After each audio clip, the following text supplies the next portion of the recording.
Hello दोस्तों, मेरा नाम है दीपक और हम अपने टेली प्राइम की क्लासेस को कंटिन्यू करते हैं। आज की क्लास में मैं आप लोगों को बताने वाला हूँ credit days limit in Tally Prime. Credit days limit क्या होता है और इसका यूज़ हम लोग कैसे कर सकते हैं टेली प्राइम में, तो आज की क्लास में हम लोग वन बाय वन करके ये सारी चीज़ें समझने वाले हैं। तो चलिए स्टार्ट करते हैं। क्रेडिट डेज लिमिट में किसी भी डेटर को गुड्स सेल करते हैं तब इस फंक्शन का यूज़ करते हैं। बिल्कुल सही बात है।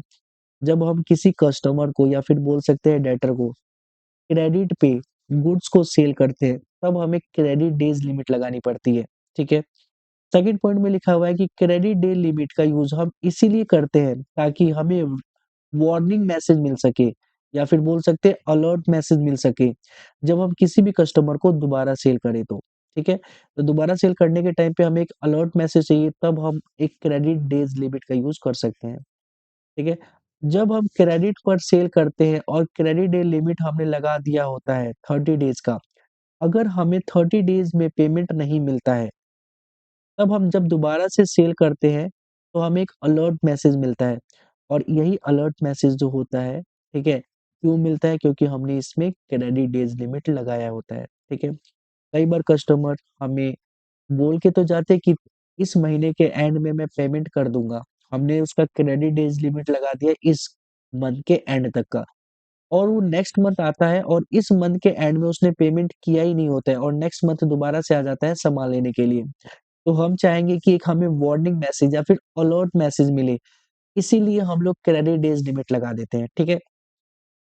हम चाहें तो अलर्ट मैसेज को या फिर वार्निंग मैसेज को इग्नोर भी कर सकते हैं, यहाँ पे लिखा हुआ है इग्नोर भी कर सकते हैं, ठीक है? और दोबारा से हम सेल कर सकते हैं, तो ये हमारे ऊपर है कि हमें उसको सेल करना है या नहीं करना है। पहले का जो काम था कि इसने मुझे देना था अलर्ट मैसेज, इसने मुझे दे दिया, अब हमारा काम है कि हमें सेल करना है या फिर नहीं करना है। तो होप सो यहाँ तक आपको समझ में आपने क्रेडिट लिमिट बखूबी समझ लिया है कि हम क्रेडिट लिमिट को कैसे यूज़ करते हैं, ठीक है? अब हम समझते हैं कि क्रेडिट लिमिट को लगाया कैसे जाता है, हम कैसे लगा सकते हैं क्रेडिट लिमिट, ठीक है? तो इसके लिए हम लोग क्या-क्या करेंगे वन बाय वन करके इसे भी हम समझ लेते हैं।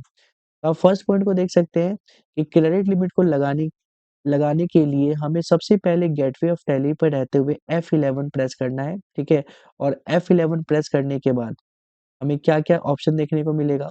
तो सबसे पहला ऑप्शन हमें देखना है एंश्योर करें कि enable bill wise entry yes हो। अगर ये नो होता है तो इसे येस कर लें, ठीक है जी? तो हम चलते हैं अपने टैली प्राइम पे, ठीक है? और गेटवे ऑफ टैली पे रहते हुए F11 प्रेस करें और यहाँ पे एंश्योर करना है कि ये होना चाहिए इनेबल बिल वाइज़ एंट्री। अगर ये नो होता है तो आप बिल वाइज़ एंट्री मतलब आप ये क्रेडिट लिमिट डेज़ नहीं लगा सकते, ठीक है? तो इसको आपको एंश्योर करना है कि येस हो। कंट्रोल ए से मैंने एक्सेप्ट कर लिया, ठीक है? मैंने ये एंश्योर कर लिया है। इसके बाद स आगे क्या लिखा हुआ है, अब हम डेटर का लेजर बनाएँगे, ठीक है? जब हम डेटर का लेजर बनाएँगे तो यहाँ पे एक ऑप्शन देखने को मिलेगा मेंटेन बिल बाय बिल, ठीक है? इसको भी येस करना है, ठीक है? और देखा जाए तो एक और ऑप्शन देखने को मिलेगा डिफ़ॉल्ट क्रेडिट पीरियड। ठीक है? Default credit period. इस वाले ऑप्शन में आपको डेट डालना है, मतलब कि हमें ये देख लिखना है कि कितना दिन का हमें क्रेडिट देना है, वो डेज़ हम इसमें डाल देंगे, ठीक है? तो हम चाहते हैं कि हमें 1 मंथ का डे डालना है, तो हम यहाँ पे 1 मंथ का डेज़ भी डाल सकते हैं। तो होप सो यहाँ तक समझ में आ गया होगा। तो चलिए हम लोग देख लेते हैं एक-एक करके। तो मैंने एक ऑलरेडी बना दिया है, अल्टर पे जाता हूँ या फिर मैं एक और नया डेटर बना देता हूँ, क्रिएट पे गया, क्रिएट पे जाने के बाद मैं लेजर पे जाता हूँ, लेजर पे जाने के बाद मैंने यहाँ पे दीपक डेटर डाल दिया, ठीक है? और यहाँ से मैं डेटर के अकाउंट पे जाऊँगा, मतलब कि ग्रुप में सेलेक्ट करूँगा और संडे डेटर का करूँगा, ठीक है? और यहाँ पे एक ऑप्शन देखने को मिल रहा है मेंटेन बिल बाय बिल, इसको यस रहने देना है, ठीक है? ये नो नहीं करना है। इसके बाद इसके नीचे एक और आ रहा है डिफ़ॉल्ट क्रेडिट पीरियड, यहाँ पे हमें पीरियड डालना है कितने दिनों के लिए हम इनको क्रेडिट देना चाहेंगे। अगर 1 मंथ के लिए देना चाहते हैं तो 1 और एम लिख के एंटर कर देंगे, तो 1 मंथ आ जाएगा। अगर आप 1 लिख के एंटर करोगे तो 1 डे आएगा। अगर आप 30 लिख के एंटर करोगे तो 30 डेज़ आएगा। अगर 4 डब्ल्यू लिख दोगे 4 डब्ल्यू तो इससे 4 वीक आ जाएगा, ठीक है? तो यहाँ पे आप जो भी डालना चाहो डाल सकते हो। तो मैं यहाँ पे ना 1 और एम डाल देता हूँ 1 मंथ, ओके? अब यहाँ पे लिखा हुआ है check for credit day during the voucher entry तो इसको मैं येस करूँगा। हमेशा ध्यान रखना है कि जब ये ऑप्शन है check for credit days during voucher entry. इसका मतलब होता है कि जब हम वाउचर की एंट्री करेंगे तब हमें एक अलर्ट मैसेज देगा। तो हम चाहते हैं कि अलर्ट मैसेज दे, अगर कोई भी कस्टमर या डेटर हमें पेमेंट ना किए हुए दूसरा हमसे फिर से सेल कर मतलब दूसरी बार दोबारा से आ जाता है वो परचेज़ करने के लिए हमसे, और पहले का जो परचेज़ किया था उसका पेमेंट हमें अभी तक उसने नहीं दिया होता है, तो इस कंडीशन में हम इसको क्या कर लेंगे, यस कर देंगे, ताकि हमें एक अलर्ट मैसेज मिल सके और कंट्रोल इसे एक्सेप्ट कर लेते हैं। सेल करेंगे दीपक डेटर को, तो चलते हैं सेल करते हैं, उससे पहले हम कुछ पढ़ लेते हैं और क्या-क्या ऑप्शन लिखा हुआ है। इसके बाद हमें एक और ऑप्शन देखने को मिलता है check for credit days during voucher entry, इस पे भी यस करना है, तो हमने इस पे यस कर लिया था अभी, ठीक है? ओके जी, अब हमें फर्स्ट सेल को कंप्लीट करना है, ठीक है? तो यहाँ पे आप देख सकते हो अब हम फर्स्ट सेल को कंप्लीट करते हैं, तो आप कुछ भी सेल कर सकते हैं, ठीक है? तो मेरे पास अभी कीबोर्ड है तो मैं कीबोर्ड सेल करूँगा,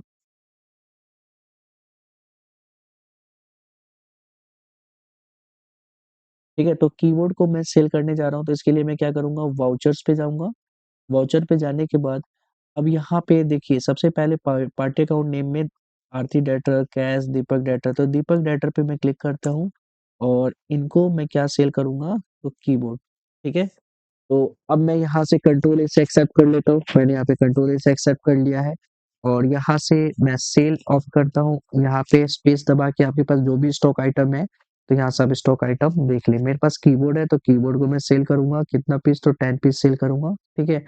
आपको एक चीज़ ध्यान रखना है कि सेल कब हो रहा है, यहाँ पे लिखा हुआ है 1 जुलाई, ठीक है? आप 1 अप्रैल को करना चाहते हैं सेल, तो F2 प्रेस करके एपीआर डाल दें, एपीआर, ये अपने आप ही 1 अप्रैल ले लेगा, ठीक है? और किस रेट से, तो हम डालना चाहते हैं, सेल करना चाहते हैं 800 के प्राइस पे, ठीक है? तो यहाँ पे पीसेज़ आ गया, अब इसको क्या कर लेते हैं हम लोग, एक्सेप्ट कर लेते हैं, ठीक है? और यहाँ पे एक ऑप्शन आएगा बिल वाइज़ डिटेल का, ठीक है? इस पे हम न्यू रेफरेंस पे रहने देते हैं और यहाँ पे एक ऑप्शन देखने को मिलेगा आपको, इस ऑप्शन का नाम है credit days period, due date और क्रेडिट डेज़, ठीक है? यहाँ पे 1 मंथ लिखा हुआ है। क्यों 1 मंथ लिखा है? क्योंकि हमने जब संडे डेटर का लेजर बना रहे थे, तो उस लेजर में हमने इस ऑप्शन पे, क्रेडिट डेज़ वाले ऑप्शन पे हमने 1 मंथ डेट डाल रखा था, इसीलिए यहाँ पे 1 मंथ आ रहा है, ठीक है? मतलब 1 अप्रैल से 1 मई तक 1 मंथ हो जाता है, तो 1 मंथ का हम इनको क्या कर रहे हैं, क्रेडिट डेज़ दे रहे हैं, ठीक है? इसका मतलब ये हुआ। अब मैं इसको एक्सेप्ट कर लेता हूँ, ठीक है? यहाँ पे नरेशन कर लीजिए। तो ये हमने फर्स्ट सेल को कंप्लीट कर लिया, ठीक है? अब हम सेकंड सेल करने जा रहे हैं, ठीक है? अब हम दोबारा से सेल करते हैं बिना पहले के सेल का रिसीप्ट किए हुए, ठीक है?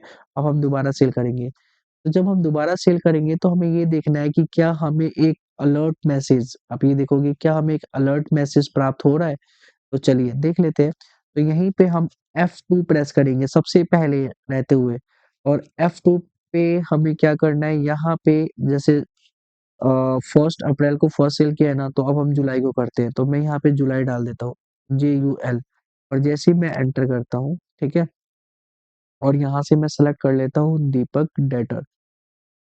यहीं पे एकदम से एक वार्निंग मैसेज स्टार्टिंग में ही आ जा रहा है कि एक बिल है दीपक डेटर का जो आउटस्टैंडिंग है, मतलब कि उसका डेट निकल चुका है और उसने अभी तक पेमेंट किया ही नहीं है। क्या आप दोबारा से इसको सेल करना चाहोगे? तो एक वार्निंग का एक एरर आया हुआ है हमारे पास, ठीक है?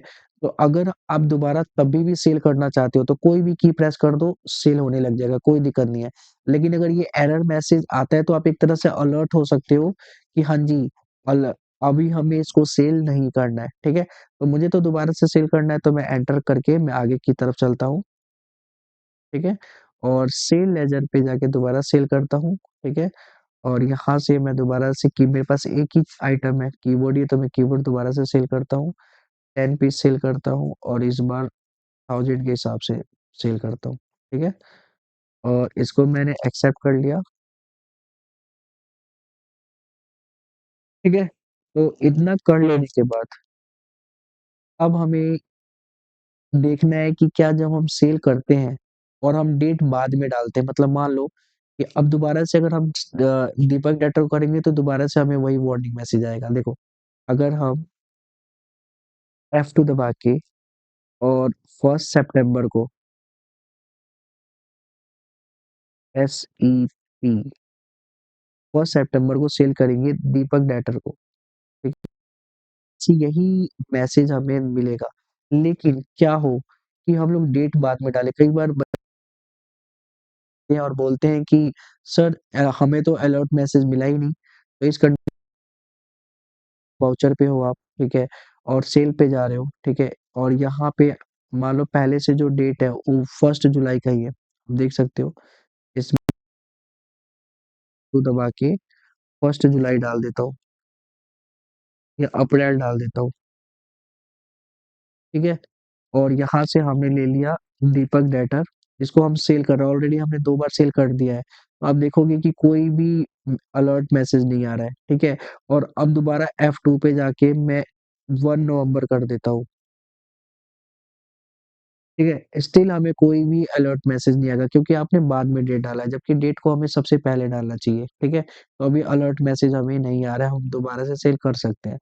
तो सबसे पहले आप डेट को चेंज करें, डेट चेंज करने के बाद आगे का अकाउंट नेम ये सब चीज़ें सेलेक्ट करें, तभी हमें ये देखने को मिल जाता है कि एक अलर्ट मैसेज या फिर वार्निंग मैसेज आ गया है, ठीक है।